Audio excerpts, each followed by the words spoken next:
জন্মের পর থেকে শুধু আমরা হারাতেই শিখি।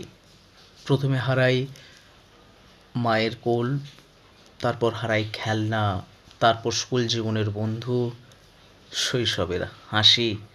আরও যত বড় হই তত বেশি বুঝতে পারি মানুষ শুধু পায় না, মানুষ প্রতিনিয়ত হারায়। হারিয়ে যায় প্রিয় মানুষ, ভেঙে পড়ে মনের মধ্যে গড়া স্বপ্নগুলো। কোনো দিন তো নিজের চাওয়াগুলোকে নিজেরই হাতে মেরে ফেলতে হয়। এভাবে একটু একটু করে আমরা নিজেকেও হারিয়ে ফেলি, কখনো সমাজের চাপে, কখনো পরিবারের চাহিদায়, আবার কখনো প্রিয় কোনো মানুষের ভালোবাসার অভাবে।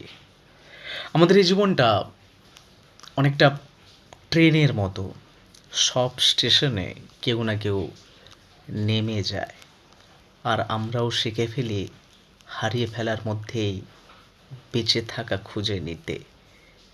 তবুও তবুও সব কিছুর পরে একটা প্রশ্ন থেকেই যায়, শেষ পর্যন্ত নিজেকে কতটুকু ঠিক রাখবো, আর কতটুকুই বা হারিয়ে যাবে এই জীবনের ভিড়ে।